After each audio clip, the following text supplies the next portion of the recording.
Assalamualaikum dan salam sejahtera. Hari ini kita akan menjawab dua lagi soalan dari bab 4 tajuk pengeluaran. Ini adalah kertas 2 bahagian A. Tajuk yang akan disentuh pada hari ini ialah fungsi pengeluaran jangka pendek, kos pengeluaran, externality negatif, kos eksplisit, jumlah hasil, untung, kos purata, kos marginal dan kos implisit. Soalan pertama ini akan menyentuh topik fungsi pengeluaran jangka pendek, kos pengeluaran dan pengiraan kos pengeluaran. Maklumat di bawah ini menunjukkan kos pengeluaran sebuah firma. Untuk menghasilkan output sebanyak 50 unit, kos pengeluaran yang ditanggung ialah RM320. Apabila firma menambah output menjadi 60 unit, kos pengeluaran meningkat sebanyak 20%. Soalannya ialah, jelaskan konsep kos pengeluaran bagi firma tersebut. Markah yang diberi ialah 2 markah. Untuk poin pertama, kita boleh tulis kos pengeluaran dibahagikan kepada jangka masa pendek dan jangka masa panjang. Yang kedua, dalam jangka masa pendek, kos pengeluaran terdiri daripada kos tetap dan kos berubah. Jadi kita sudah mendapat 2 markah untuk soalan ini.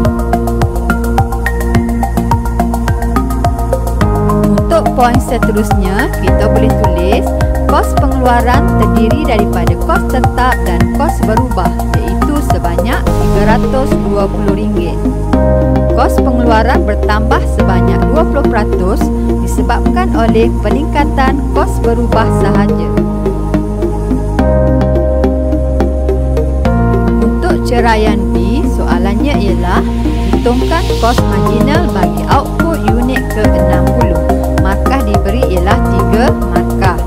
Dari soalan tadi, dia telah memberikan output 50 unit, kos pengeluaran RM320.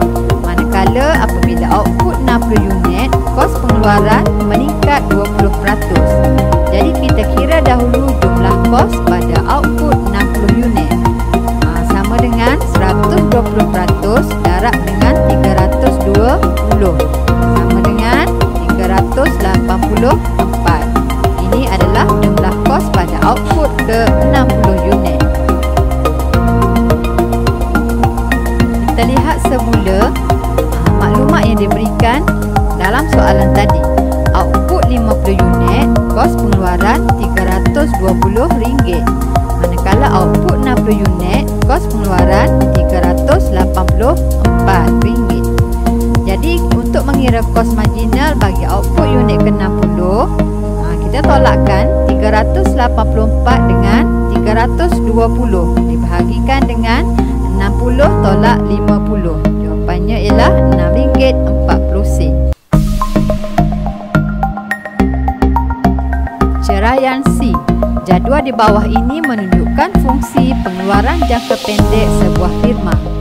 Diberi bilangan buruh, jumlah keluaran, keluaran purata dan keluaran marginal. Soalannya ialah hitungkan nilai X, Y dan Z. Markah diberi 3 markah. Okey, X ialah keluaran purata, Y ialah keluaran marginal dan Z juga adalah keluaran marginal.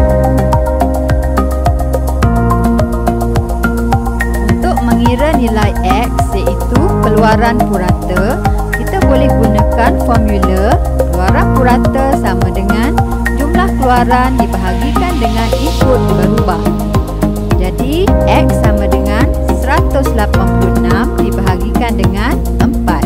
Jawapannya ialah 46.5 unit.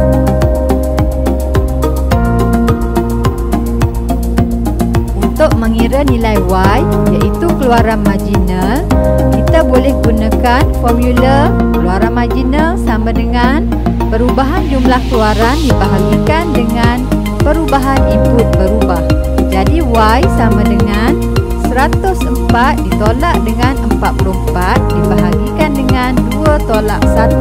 Jawapannya ialah 60 unit. Untuk mengira nilai Z pula, iaitu masih keluaran marginal, kita boleh gunakan formula keluaran marginal sama dengan perubahan jumlah keluaran dibahagikan dengan perubahan input berubah.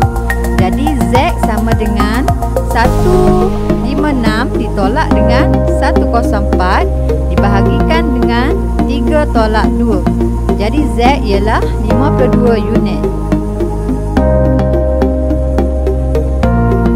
Untuk ceraian D, soalannya ialah jelaskan hubungan ruang kosong untuk jawapan keluaran marginal dan keluaran purata dengan bilangan buruh yang berikut.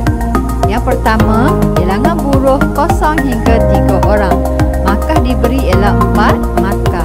Jadi di sini dia mahukan kita menghubungkan antara keluaran marginal dengan keluaran purata pada bilangan buruh kosong hingga 3 orang. Perhatikan, bilangan buruh untuk soalan ini ialah kosong hingga 3 unit. Jadi kita boleh tulis poin pertama, keluaran purata meningkat dan mencapai maksimum pada 3 orang buruh. Untuk poin kedua, kita boleh tulis keluaran marginal meningkat dan mencapai maksimum pada buruh kedua. Poin seterusnya, sebelum mencapai keluaran purata maksimum, keluaran purata lebih kecil daripada keluaran marginal kecuali pada bilangan seorang buruh. Untuk ceraian kedua, kita diminta untuk memberi hubungan antara keluaran purata dan keluaran marginal pada bilangan buruh 3 hingga 5 orang. Kita lihat di kawasan yang berwarna hijau. Markah diberi ialah 2 markah. Pada buruh 3 hingga 5 orang, kita lihat keluaran purata dan keluaran marginal menurun.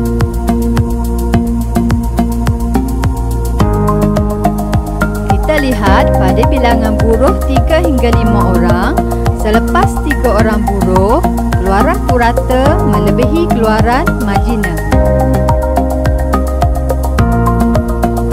Soalan ceraian E.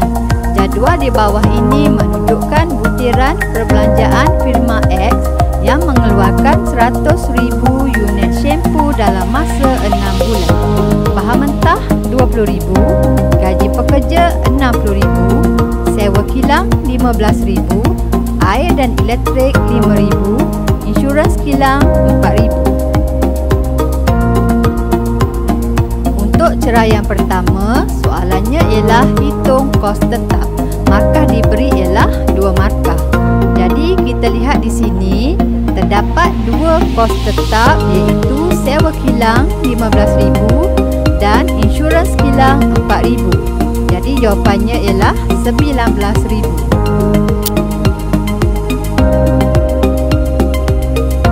Untuk ceraian kedua, soalannya ialah hitung kos berubah purata.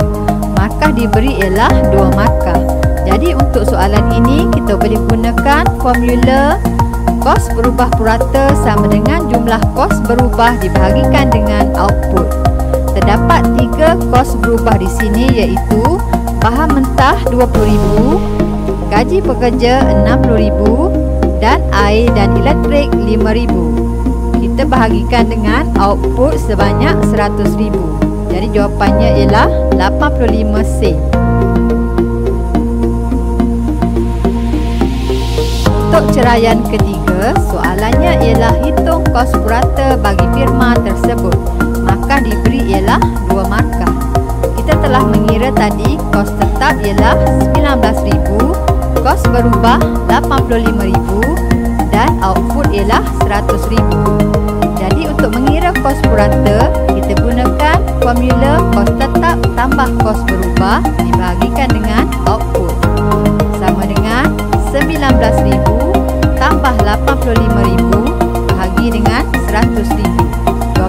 ialah RM1.04.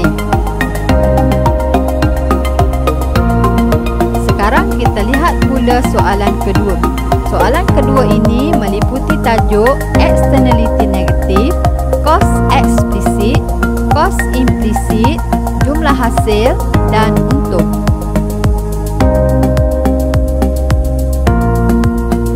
Ceraian A.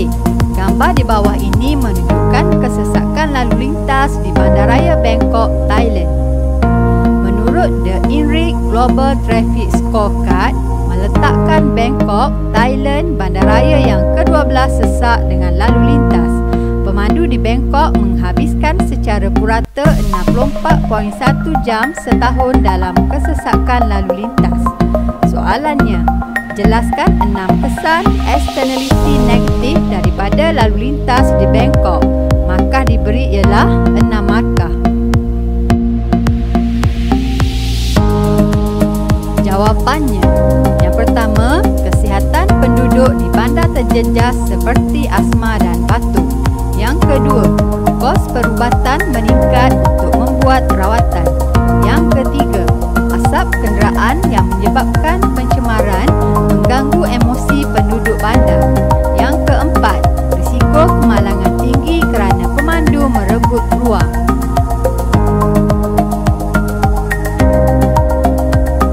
Yang kelima, pemilik bangunan mengalami kekotoran bangunan akibat asap kenderaan. Yang keenam, bekerja lewat ke pejabat menyebabkan produktiviti berkurangan. Yang ketujuh, pelancong menghadapi banyak masa terbuang dan kos pengangkutan meningkat. Ceraian B. Bezakan antara kos implisit dan kos eksplisit.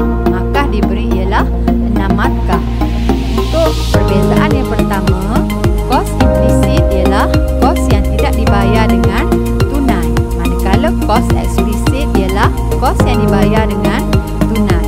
Perbezaan yang kedua, kos implisit ialah bayaran input pengeluaran yang dimiliki sendiri, manakala kos eksplisit ialah bayaran input pengeluaran yang dimiliki oleh orang lain.